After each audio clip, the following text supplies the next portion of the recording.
Welcome to this YouTube channel. तो in this video I will talk about myasthenia gravis. तो myasthenia gravis क्या होता है ये जानते हैं। माइस्थेनिया ग्रेविस एक न्यूरोमस्कुलर कंडीशन है जिसमें जो NMG यानी न्यूरोमस्कुलर जंक्शन है वो अफेक्ट होते हैं। और वो कहाँ पे अफेक्ट होते हैं?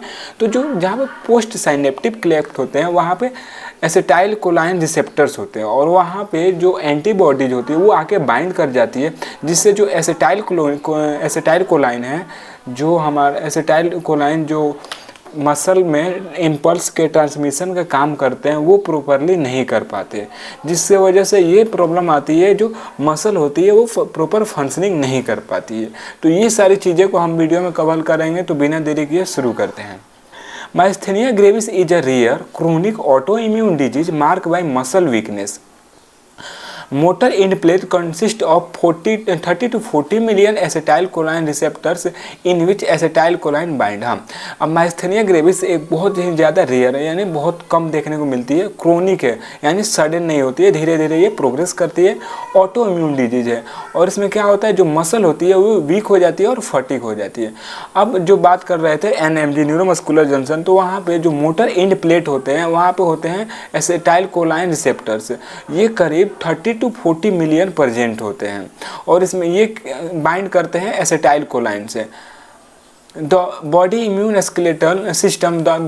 system release antibody that bind and block some acetylcholine receptors, which in turn decreasing number of acetylcholine receptors of motor end plate of skeletal muscle. और इसमें ये होता है इम्यून सिस्टम एंटीबॉडी रिलीज कर देती है, वो भी एबनॉर्मलिटीज़ की वजह से, और ये एंटीबॉडी जाके एसिटाइलकोलाइन रिसेप्टर्स को ब्लॉक कर देती है, जिससे ये हो जाता है कि जो एसिटाइलकोलाइन रिसेप्टर्स होते हैं उनमें उनका जो फंक्शनिंग में डिक्रीज हो जाता है, जिससे कि जो स्केलेटल मसल है वो अफेक्ट होती है। अब देखते हैं एपिडेमियोलॉजी क्या क्या है। तो डायग्नोस इन 3 to 30 पीपल पर मिलियन। जो माइस्थेनिया ग्रेविस है ये बहुत रेयर डिजीज़ है, यानी 1 मिलियन में से बस 3 से 30 लोगों को ये अफेक्ट करता है। More frequently in women than men, और ये सबसे ज़्यादा महिलाओं में होता है मेल के कंपेरिजन में। Begin must commonly between age 20 to 40। अब ये भी देख सकते हैं कि ये जो माइस्थेनिया ग्रेविस है ये मेनली एडल्ट में यानी 20 to 40 ईयर्स के एज के बिटवीन इफेक्ट कर रही है। अब देखते हैं पैथोफिजियोलॉजी, आखिर माइस्थेनिया ग्रेविस कैसे प्रोग्रेस करता है, इसका पैथोफिजियोलॉजी क्या है। तो माइस्थेनिया ग्रेविस के 2 कॉज है मेन, एक है जेनेटिक एबनॉर्मेलिटी एंड सेकेंड है थाइमिक एबनॉर्मेलिटी। तो दोनों की वजह से एबनॉर्मेलिटी होने की वजह से माइस्थेनिया ग्रेविस होते हैं। जेनेटिक एबनॉर्मेलिटीज में ये होंगे जो थाइमिक ग्लैंड होंगे उसमें कोई प्रॉब्लम जेनेटिकली होगा, या थाइमिक एबनॉर्मेलिटी यानी थाइमिक ग्लैंड के साइज बढ़ जाने के या रिड्यूज हो जाने की वजह से माइस्थेनिया ग्रेविस होने के चांस होते हैं। अब ये होते कैसे देखते हैं। तो टी सेल जो होते हैं वो जानते हैं कि वो एंटीबॉडी प्रोड्यूस करते हैं, तो एंटीबॉडीज प्रोड्यूस हो गया टी सेल से।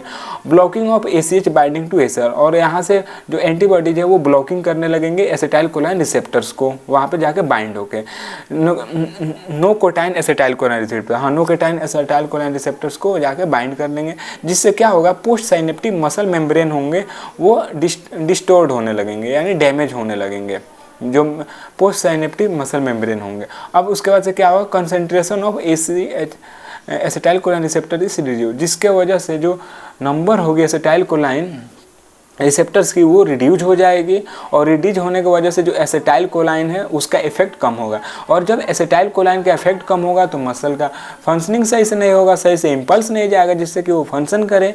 डिक्रीज न्यूरोमस्कुलर ट्रांसमिशन, हाँ न्यूरोमस्कुलर ट्रांसमिशन डिक्रीज होगा, जिससे कि माइस्थेनिया फटीग होने लगे। एक कंडीशन है, मतलब मसल फटीग ही होता है बट माइस्थेनिया की वजह से फटीग हो रहा है, तो उस कंडीशन को बोलते हैं माइस्थेनिक फटीग। मसल फटीग होने लगेंगे और कम वीकनेस में जाने लगेंगे due to repetitive muscle movement. और इस जिससे क्या क्या होंगे, तो ट्रबल इन टॉकिंग, मतलब स्पीच में प्रॉब्लम आएगी, यानी जो भी एडियल एक्टिविटी है, वॉकिंग, रनिंग, स्टेयर क्लाइंबिंग, ये सब में प्रॉब्लम आ गई। फेशियल पैरालाइजिस, हाँ फेशियल मसल भी इसमें कॉमनली इफेक्ट होती है, जिससे कि फेशियल पैरालाइजिस होने लगेंगे। डिफिकल्टी इन ब्रीथिंग, सांस लेने में भी प्रॉब्लम आने लगेगी। अब डायग्राम से देखते हैं कि कैसे क्या होता है। तो सबसे पहले जो इम्पल्स है ब्रेन से वो नर्व के थ्रू यहाँ पे आएगा एनएमजी के पास, ये एनएमजी का डायग्राम है। और यहाँ पे आने के बाद से जो कैल्शियम चैनल होंगे वो इफेक्ट होंगे और साइनेप्टिक वेसिकल है यहाँ से इफेक्ट होंगे, जहाँ से जो एसिटाइल कोलाइन है वो रिलीज होंगे। और एसिटाइल कोलाइन क्या करता है, तो ये जो मसल का एंड प्लेट है वो उससे कम्युनिकेट करेगा मस्कुलर फाइबर से। और कैसे कम्युनिकेट करेगा, अब देखिए यहाँ पर देख सकते हैं रिसेप्टर्स लगे हुए हैं, तो ये क्या करते हैं यहाँ पे एसिटाइल कोलाइन आके बाइंड होंगे।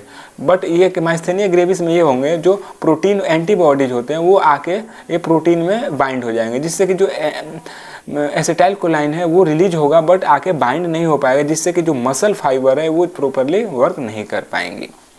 The cause can be genetic और thymus abnormalities from which the thymus gland release antibody that attack nicotine acetylcholine receptors. मैं वही बोला, इसका जो मेन कॉज है वो है जेनेटिक और थाइमस एबनॉर्मेलिटीज, जिससे कि जो थाइमस ग्लैंड है वो एंटीबॉडीज को रिलीज करता है, वो गलती से जाके एसिटाइल कोलाइन रिसेप्टर्स पे बाइंड करने लगेंगी। The post synaptic membrane then change become destroyed and the concentration of AChR and acetylcholine receptor is reduced. The NMG transmission is also decreased which result muscle fatigue and weakness. अब ये होगा कि जो post synaptic membrane हैं जो acetylcholine receptors के पास present होती है वो चेंज होने लगेंगी और डैमेज होने लगेंगे, जिसके वजह से जो एसिटाइलकोलाइन का रिसेप्टर्स हैं वो उनका कंसंट्रेशन या नंबर घट जाएगा, जिससे कि जो एनएमजी में जो ट्रांसमिशन का फंक्शन होता है वो भी डिक्रीज हो जाएगा, जिससे मसल जो होंगे वो फटीक होने लगेंगे और वीकनेस में जाने लगेंगे। अब देखते हैं माइस्थेनिया ग्रेविस के साइन एंड सिम्टम्स क्या क्या हैं। तो muscular weakness and fatigability are hallmark of myasthenia gravis. Patient with myasthenia gravis become to physician complaining specific muscle weakness and not of generalised fatigue.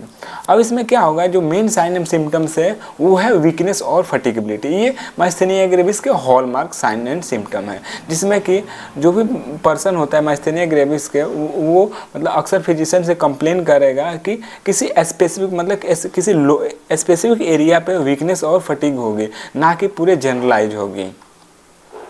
अब जो क्या क्या सिम्टम है जिससे माइस्थेनिया ग्रेविस पॉजिटिव होंगे, तो जो फर्स्ट सिम्टम है वो है पोटोसिस। पोटोसिस क्या है, एक मेडिकल टर्म है जिसमें जो आई लीड होती है, आई लीड प्रॉपरली फंक्शन नहीं करके वो ड्रॉप कर जाती है। वो देखते हैं क्या होता है। Extra ocular muscle are involve commonly in myasthenia gravis. अब जो एक मसल होती है एक्स्ट्रा ऑकुलर मसल, ये कॉमनली इफेक्ट होती है माइस्थेनिया ग्रेविस में। Refer to dropping of upper lid lid and sometimes effect vision.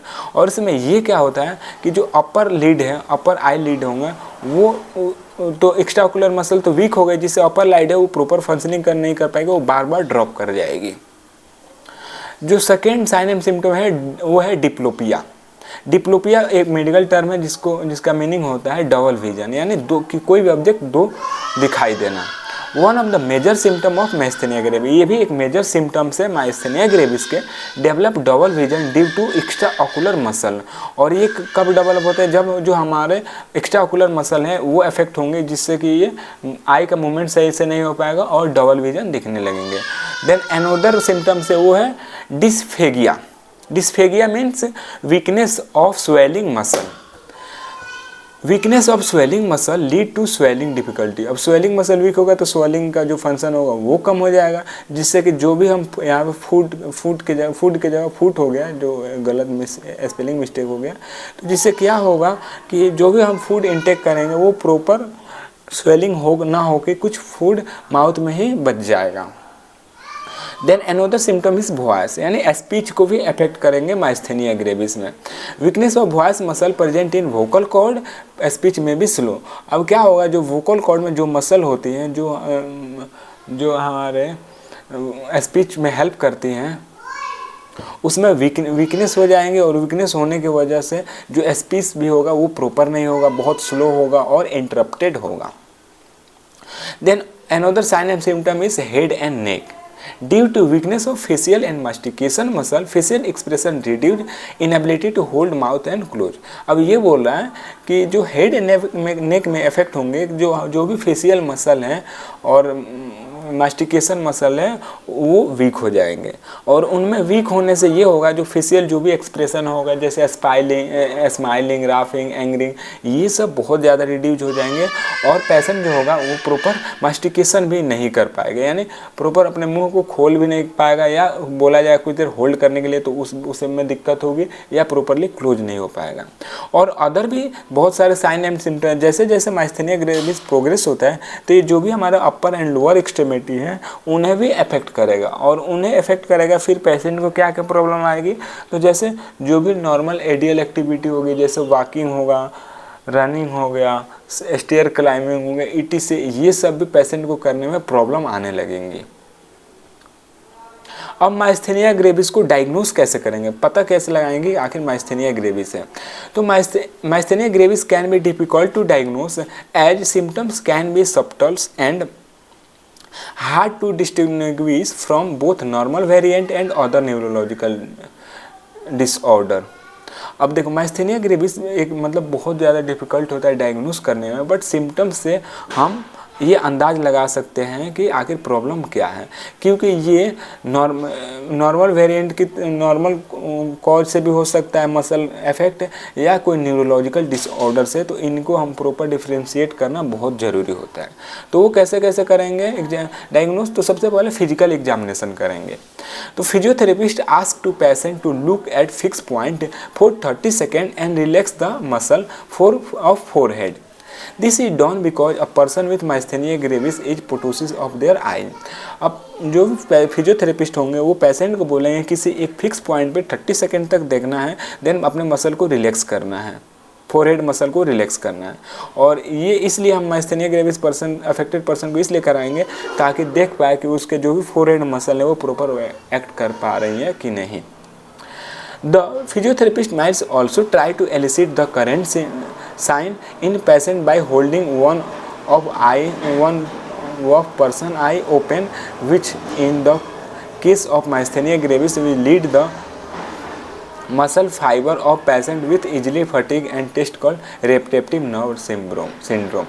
अब ये होगा जो फिजियोथेरेपिस्ट होंगे वो करंट साइन को देखेंगे, और वो कैसे, तो पेशेंट के जो आई है उसे बोलेंगे ओपन करके होल्ड करने के लिए, यानी जो आई लीड है उसे ओपन करने के लिए, और जिससे कि माइस्थेनिया ग्रेविस से अफेक्टेड जो पर्सन होता है उसके जो मसल फाइबर वो तो प्रॉपर एक्ट नहीं कर पाता है, और वो इजीली फटीग हो जाएंगे, जिससे कि उसका जो आई लीड होगा तुरंत ड्रॉप हो जाएगा, और इस कंडीशन को हम बोलते हैं रेपिटेटिव नर्व स्टिमुलेशन। अब फिजिकल एग्जामिनेशन के बाद हम करेंगे ब्लड टेस्ट। ब्लड टेस्ट में क्या क्या करेंगे, one test is antibodies against acetylcholine receptor. अब ब्लड टेस्ट में हम लोग जो एंटीबॉडीज रिसेप्टर्स हैं उसका टेस्ट करेंगे।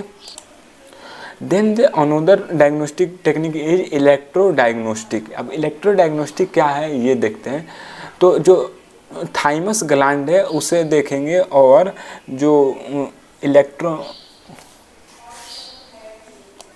जो मसल में इम्पल्स है वो चेक करेंगे कि कहाँ पे कितना मसल में इम्पल्स आ रहा है। देन जो अनदर टेक्निक है वो है इमेजिंग टेक्निक, और चेस्ट एक्सरे में identify widening of the mediastinum suggesting a thymoma. अब इमेजिंग में एक्सरे के थ्रू हम आइडेंटिफाई करेंगे कि जो मीडियास्टेनम है वो कितना वाइडिंग हुआ है, क्योंकि जो थाइमस ग्लैंड है वो मीडियास्टेनम के अंदर ही प्रेजेंट होता है, और जब वो इनलार्ज होता है तो उस कंडीशन को हम बोलते हैं थाइमोमा। तो इसमें ये देखा जाता है कि जो थाइमस ग्लैंड है उसका कंडीशन क्या है। अब आते हैं मेडिकल मैनेजमेंट। मेडिकल मैनेजमेंट में क्या क्या करेंगे, तो जो फर्स्ट मेडिकल मैनेजमेंट है वो थाइमेक्टमी। थाइमेक्टमी मतलब थाइमस से कहीं ना कहीं रिलेटेड है, और एक्टिमी मीन्स रिमूवल। तो क्या है देखते हैं, रिमूवल ऑफ थाइमस, यानी जो थाइमस ग्लैंड है जो एंटीबॉडीज रिलीज करता है उसके एबनॉर्मलिटीज, उसे प्रॉपर फंक्शनिंग ना होने की वजह से उसको सर्जिकली रिमूव कर दिया जाता है। Perform when thymoma are present, और कब ये परफॉर्म किया जाता है सर्जरी, जब थाइमोमा प्रेजेंट होता है। देन जो सेकेंड मैनेजमेंट है वो है कॉर्टिकोस्टेरॉइड मैनेजमेंट। अब कॉर्टिकोस्टेरॉइड मैनेजमेंट का यूज इसलिए किया जाता है क्योंकि मिमिक इफेक्ट ऑफ हार्मोन, जो भी हार्मोन है उसका ये मिमिक करता है। और प्रेडिनोजोन यानी इम्प्रूव कंप्लीट रिलीफ, इम्प्रूव और कंप्लीट रिलीफ। ये प्रेडिनिजोन में भी एक टाइप का कॉर्टिकोस्टेरॉइड है जो पेशेंट को मतलब फंक्शन को इम्प्रूव कर देगा, मसल फंक्शन को, या कंप्लीट रिलीफ दे देगा। Then another technique is immunomodulatory drugs. अब इम्यूनोमोडुलरी ड्रग्स क्या है ये देखते हैं। वीकन और modulate the activity of immune system. ये ड्रग जो हमारे इम्यून सिस्टम है उसे वीक करेगा या मॉडिफाई कर देगा, जिससे कि एनएमजी प्रॉपर फंक्शनिंग कर सके। और कुछ ड्रग्स है जो यूज किया जाता है, जैसे कि एजाथियोप्रिन हो गया, साइक्लोफ्रीन हो गया और साइक्लोफॉस्फेमाइड हो गया। ये 3 ड्रग्स मैक्सिमम मेनली यूज किए जाते हैं इम्यून सिस्टम को वीकन करने के लिए। और देन अनदर टेक्निक जो वो है प्लाज्मा एक्सचेंज, यानी ब्लड का ही प्रॉपर पूरा ट्रांसफ्यूजन वो कर दिया, चेंजिंग कर दिया जाएगा, जिससे कि जो भी एंटीबॉडीज हैं वो रिड्यूज हो जाएंगे। अब आता है physiotherapy management. Physiotherapy play a important role in evaluation muscle weakness, fatigability and functional mobility with patient with MG. अब जो फिजियोथेरेपिस्ट होते हैं वो बहुत ज़्यादा इम्पोर्टेंट रोल प्ले करते हैं मसल को इवेल्युएट करने में कि मसल कितना वीक है, फटीगेबिलिटी लेवल क्या है, और जो मसल है प्रॉपर फंक्शनिंग कर पा रही है कि नहीं, जो भी पर्सन माइस्थेनिया ग्रेविस से अफेक्टेड है उसका। अब क्या क्या इंपॉर्टेंट है, तो consider patient total daily active tolerance before conducting exercise to patient with the sum of all individual area for the therapist exercise. इसमें पेशेंट का पहले इवेल्युएट किया जाएगा कि उसका टोटल डेली एक्टिव में टॉलरेंस कितना है, वो कितना एक्टिव है, ताकि उसके अकॉर्डिंग उसका एक्सरसाइज प्रोग्राम डेवलप बनाया जा सके। MG patient must have the aptitude to learn how to monitor their symptom. और माइस्थेनिया ग्रेविस के पर्सन को ये पता होना चाहिए कि उसका जो भी साइन एंड सिम्टम्स है उसको मॉनिटर कैसे करना है। Exercise is the only appropriate for stable MG। और एक्सरसाइज एक ऐसा टेक्निक है जिससे हम माइस्थेनिया ग्रेविस को स्टेबल रख सकते हैं। द फर्स्ट फिजियोथेरेपी मैनेजमेंट है वो assessment and monitoring.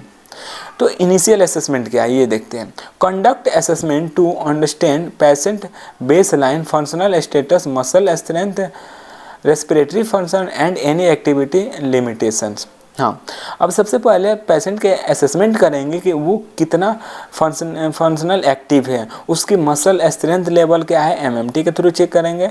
Respiratory function है वो सांस प्रॉपर ले रहा है कि नहीं, कि उसका रेस्पिरेटरी मसल तो इफेक्ट नहीं है, या कोई और भी लिमिटेशंस तो नहीं है उसके बॉडी में। देन सेकेंड है ऑनगोइंग मॉनिटरिंग। मॉनिटरिंग भी करना बहुत जरूरी है। जो भी हम ट्रीटमेंट प्लान चला रहे हैं वो कितने इफेक्टिव है, मॉनिटरिंग से ही हमें प्रॉपर पता चल पाएगा। तो regularly monitor progress and adjust the treatment and accordingly keep track of fatigue level. अब रेगुलरली इसे मॉनिटर करेंगे कि कितना प्रोग्रेस हुआ है, हमारा जो एक्सरसाइज प्लान है वो कितना इफेक्टिव है, ये सब, और जो पेशेंट है उसका फटीग लेवल क्या है। देन सेकेंड जो मैनेजमेंट फिजियोथेरेपी मैनेजमेंट है वो है एक्सरसाइज प्रोग्राम। अब एक्सरसाइज प्रोग्राम में भी डिफरेंट टाइप के एक्सरसाइज प्रोग्राम कराएंगे। जैसे फर्स्ट है strengthening exercise, low to moderate intensity exercise targeting large muscle group, avoid high intensity exercise that में एग्जैगरेट फटीग। हाँ, अब ये जो स्ट्रेंथनिंग एक्सरसाइज शुरू करेंगे वो है लो टू मॉडरेट इंटेंसिटी, ताकि हमें प्रॉपर ध्यान रखना है कि जो मसल हो वो जल्दी से फटीग ना हो। और वो भी जो टारगेट कहाँ पे करना है, जो मेजर मसल ग्रुप है, लार्ज मसल ग्रुप है, वहाँ पे से स्टार्ट करेंगे, और हाई इंटेंसिटी एक्सरसाइज को अवॉइड करना है। देन अनदर जो टेक्निक है एक्सरसाइज का वो है aerobic exercise. Encourage light to moderate aerobic activities such as walking. हाँ, अब एरोबिक एक्सरसाइज इसलिए ज़रूरी है ताकि पेशेंट जो मसल है उसे प्रॉपर ऑक्सीजन मिले और ब्लड सप्लाई हो, ताकि जो मसल हो जल्दी से फटीग ना हो। और ये कैसे करा सकते हैं, वॉकिंग और स्विमिंग, साइकिलिंग वगैरह से हम लोग एरोबिक एक्सरसाइज दे सकते हैं। Then flexibility exercise.